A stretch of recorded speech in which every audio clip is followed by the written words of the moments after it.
Coming up on Network Africa. The United Nations warns of rising hunger in Africa at the African Union's Global Food Systems Summit held in Ethiopia. Cameroonian opposition leader Maurice Kamto appeals election disqualification at the country's constitutional court. Plus,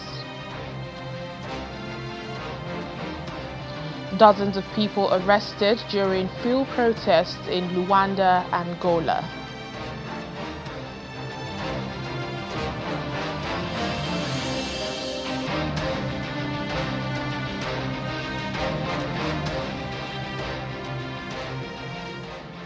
Thank you for joining us at this hour. Welcome to Network Africa. I'm Layo Olarinde. We begin in Ethiopia, where the African Union's Global Food Systems Summit is ongoing in Addis Ababa. A stark warning from the United Nations Secretary General Antonio Guterres, cautioning that food must never be used as a weapon of war, as he joined other leaders in calling for urgent action to address the continent's deepening food crisis. While global hunger is showing signs of decline, a new United Nations report highlights a troubling trend in Africa, where hunger continues to rise. According to the report, an estimated 512 million people worldwide will remain undernourished by the end of the decade, 60% of them in Africa.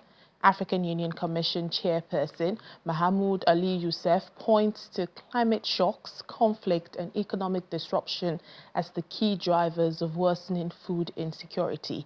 He says the numbers are alarming. More than 280 million people across Africa are currently malnourished.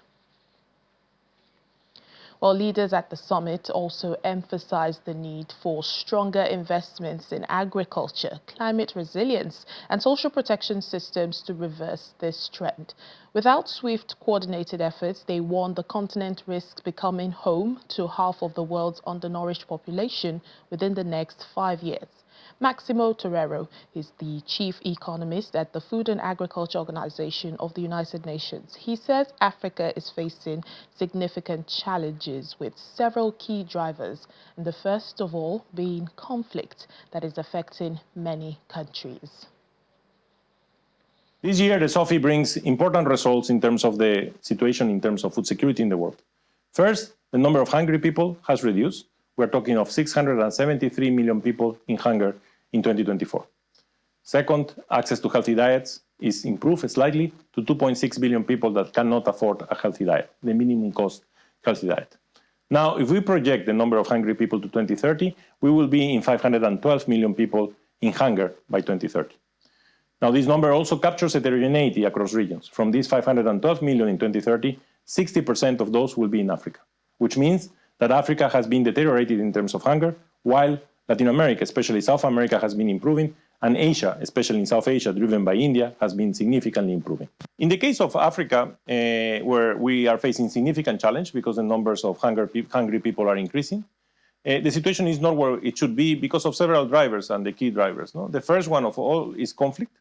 Conflict is affecting enormously many of the countries, and many of the countries which are in food crisis are mostly because of conflict.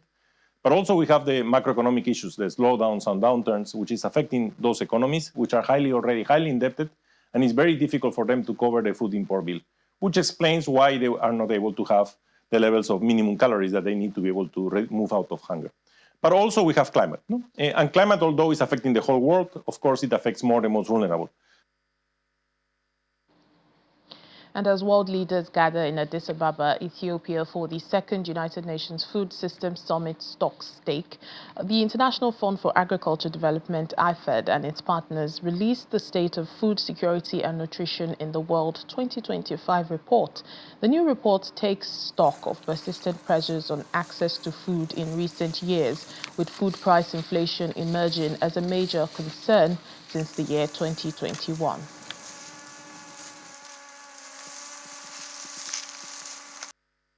Increasing hunger in Africa is extremely concerning. The hunger and food security situations in Africa should be an alarm call to all of us.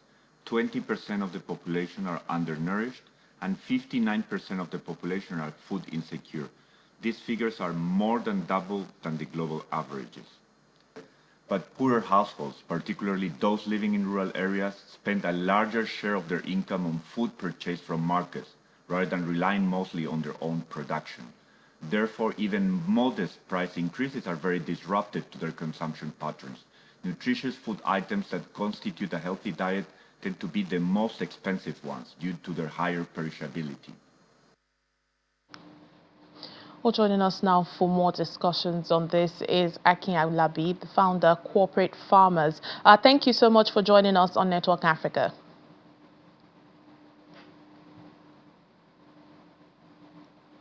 We've just heard the stark warning from the United Nations and alarming numbers. From your perspective, how serious is the continent's food crisis right now? All right, thank you. Am I audible enough? Sorry. Yes, we can hear you. All right, thank you very much. All right, so currently, I would say the world actually is facing food crisis. Basically, it's facing food crisis, and that is why, for me, I would say the UN summit currently going on is very important at this point in time, so that challenges around food security, issues around food security can actually be tackled. And we've seen it over and over again here in Nigeria around food security, where government have come in to play their part. Private sector also playing an important part also, ensuring that food security is very essential. Okay, and I would say that for this purpose, the world is facing food hunger, but again, the world has to come together and also help tackle food security to ensure that food is enough for the global community, especially let me use Africa, Nigeria, which for me is a yardstick for this conversation. Indeed, and this new UN report is saying 60% of the world's undernourished people will be in Africa, and they're projecting by the year 2030. Why does it seem that, why is it that hunger is rising in Africa, on the continent, while it seems to be declining globally? Okay, don't forget that population, for example, is a major factor, for that determines increase in food. And again, if you look at statistically and data-wise, African population keeps increasing year on year. Then there's always a backlog in which how best can our food production meet up to a level of population, increase in population. Okay, so where are the gaps? What do we need to do? Where are the fundamentals? What are the urgent things that we need to put in place? And that is why, again, we have issues like malnutrition, my issues around food insecurity, so many elements and factors that causes this. So again, it still boils to the shoulder of the world leaders, African leaders, Nigerian leaders, to ensure that food is enough and also is available, okay, for the human community. And that for me, if we can meet up to that target and meet up to that major demand, we could scale it up. But if we can't, we'll keep seeing increase in population while we are unable to meet demand for food.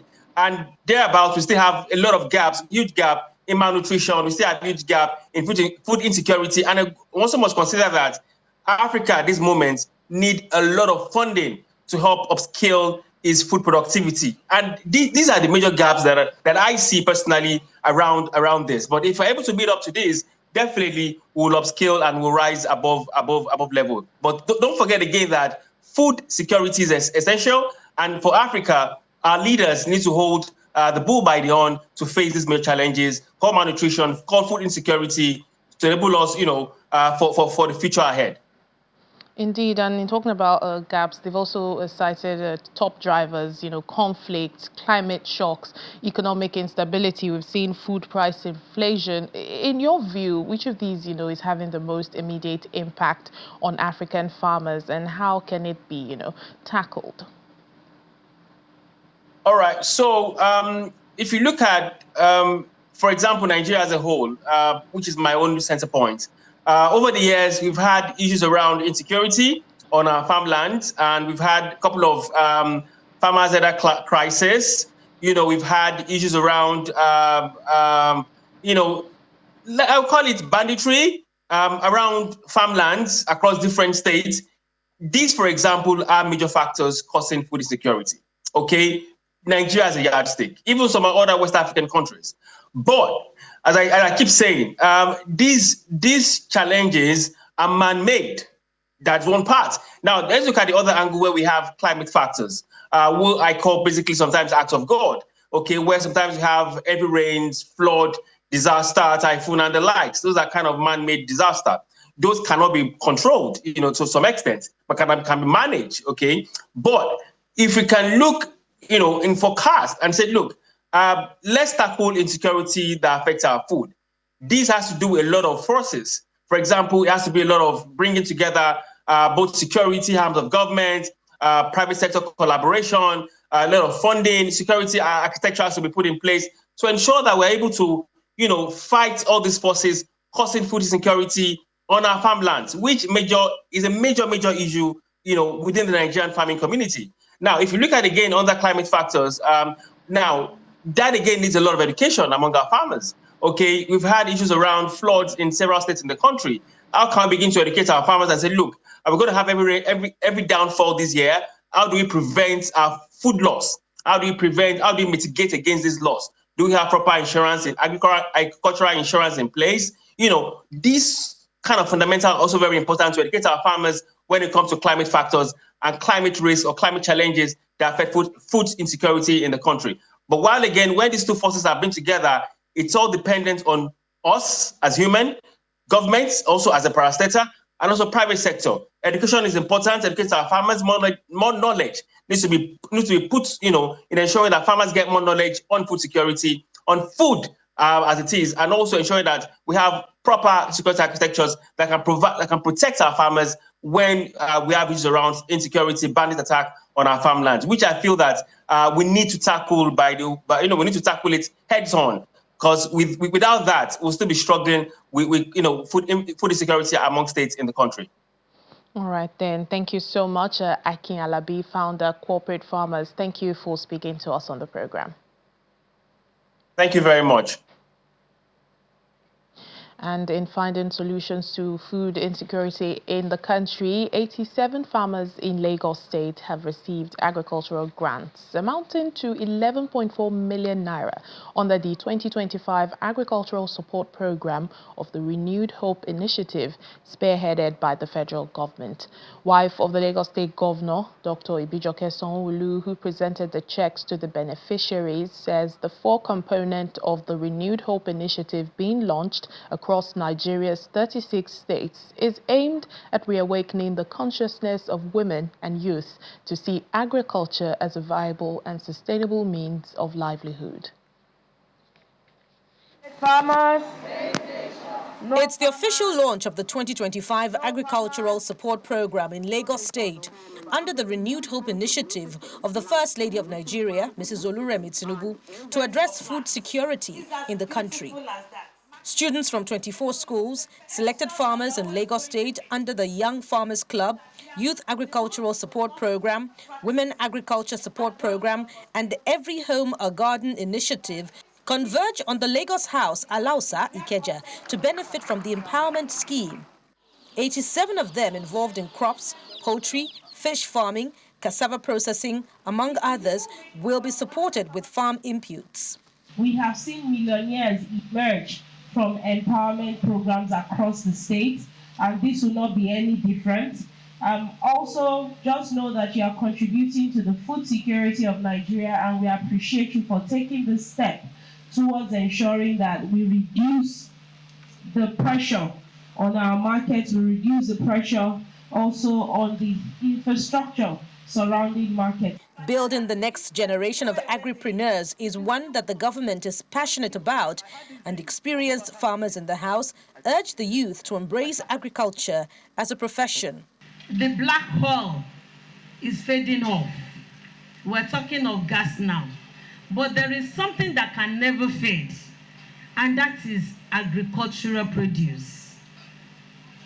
So if we're doing our own little bit in our own corners, our farmers will have more to export out of Nigeria. And that gives us the hard currency we're looking for desperately. I had this dream for over 30 years before I got to this level. I started small. Can you imagine GS1? Imagine starting with just 2 rabbits and 2 chickens then, back then, when I was in GS1. Now today, this is what we do in our farm. This precision farming technology. The 2025 Agricultural Support Program also coincides with the second edition of the Every Home a Garden initiative, and the state government commends the vision from the federal level that now empowers everyone to become a farmer.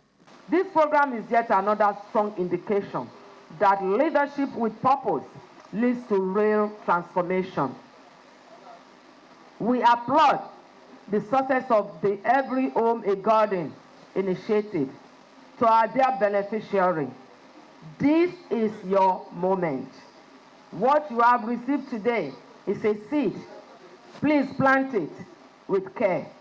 Let your commitment and effort produce abundant harvest, not only in food, but also in hope, prosperity, and positive change. The wife of the Lagos State Governor, Dr. Ibijoke Sanwo-Olu, commends the First Lady of Nigeria for supporting the program with a 60 million naira grant. Some of you will be receiving the alert very soon. Some will be receiving the 200,000. Some will be receiving the 100,000. You are going to become farmers by fire, by force. All my women leaders this time around, leadership by example. You are going to do these things. You are going to record yourselves. We are going to showcase you in your different wards so that they see that you are doing these things.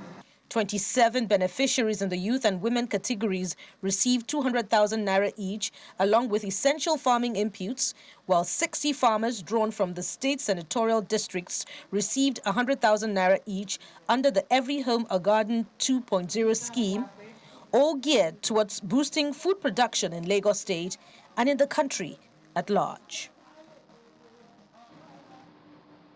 Still to come on the program. Nigeria's President Bola Tinubu confers national honor on the victorious female national football team, the Super Falcons, for winning their 10th title of WAFCON. Please join us again.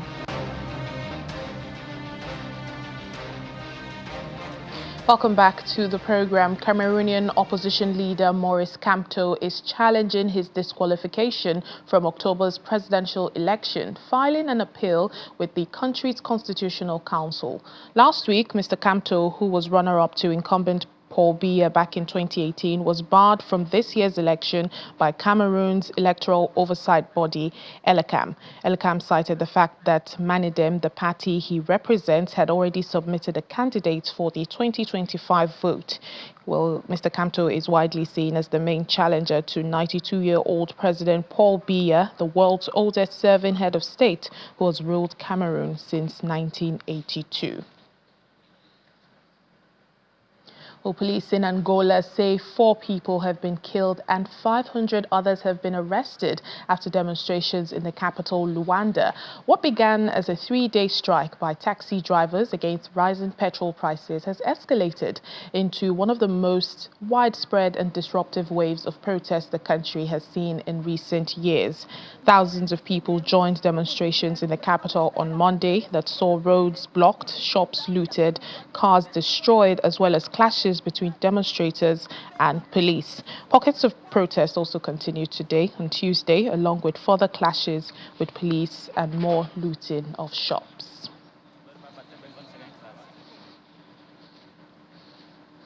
All Nigerians are still in a celebratory mood over the accomplishment of Mission X. President Bola Tinubu has now conferred the national honor of the Officer of the Order of the Niger on the victorious female national football team, the Super Falcons, for winning Nigeria's 10th title of the Women's Africa Cup of Nations in Morocco. Excitement at the private wing of the Nnamdi Azikiwe International Airport, Abuja, as Nigerians await the arrival of the newly crowned Women's Africa Cup of Nations champion, the Super Falcons. Also present here are some ministers, state governors, and other dignitaries. At exactly 2:26 p.m., the aircraft arrives. Exiting the aircraft, you captain of the team, Rasheedat Ajibade, lifts the trophy to cheers of excitement. The team then leaves the airport for the presidential villa. They arrive at the villa and are led in straight into the arms of the First Lady. The reception follows at the banquet hall of the presidential villa. Present is the president, the First Lady, state governors, some ministers and aides of the president. The chairman of the National Sports Commission commends President Tinubu's investment in sports development and women's empowerment. The Super Falcons trial is a fruit of the unwavering support of sports, your support to sports and for women. You have always believed that sports can unite us, heal us, and uplift our spirit in one of the major drivers of the economy. And today, we are seeing it happen. For the captain of the triumphant team, the victory is for all Nigerians. This 10th title is for you, Mr. President. It is for Nigerians, it is for Super Falcons, and it's for every young child who believes and dreams to be on this stage someday. For the First Lady, the team has just been phenomenal. The zeal you displayed on the pitch was nothing short of inspirational. I say to you all, well done. You never wavered and reminded the world why Nigeria remains a powerhouse in women's football in Africa. The president does not hide his excitement and commends the team for lifting the country's spirit with their courage and determination. You made us very, very proud. You have inspired millions, especially young girls, who now see the proof that their dreams are valid and achievable. You inspired me too. And to the great joy of the team, he makes some announcements. I hereby conferred on the players the 11-man technical team with national honor of officer.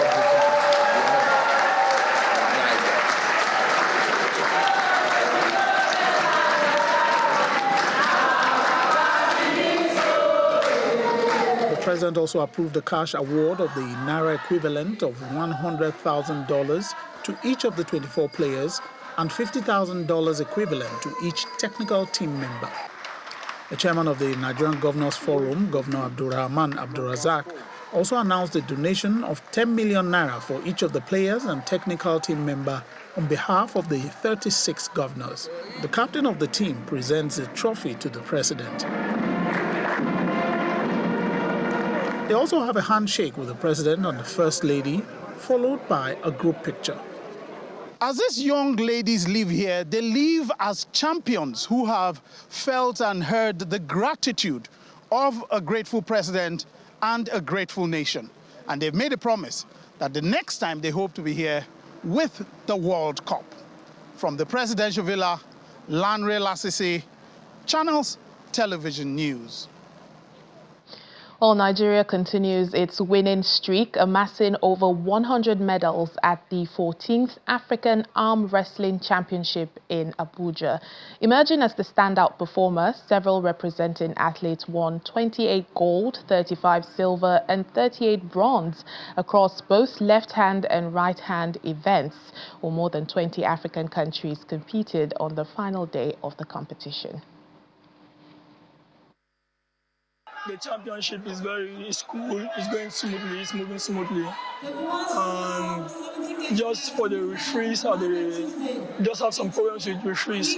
Cameroon national team, international team Cameroon, we are very great. We are very successful in this competition, and we are going to continue to bring more medals. Now we are much better and stronger with previous performance, and the number too, we are in numbers, because unlike before we can only go with like 10-15 athletes, but now we came here with over 120 athletes, and it's a good one for us. My opinion about the championship is that This is the first time that we are having 20 countries in African Championship in arm wrestling. And it's a huge one for Nigeria because we brought a new athlete and even other countries too, like Benin. This is the first time they are coming with the large number, the largest number that I've seen. And it's a good one. We thank Almighty God for giving us talent, young talent, that have showcased what they have to give for the country, and we've done that excellently well. I'm happy for them. I'm happy for our great country.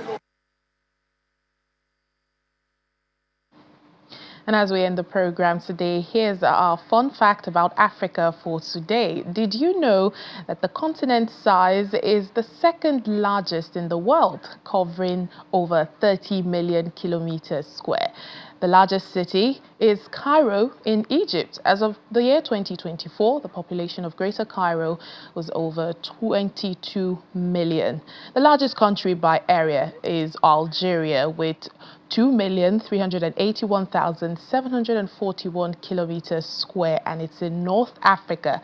And the largest country by population is Nigeria, which has over 200 million inhabitants.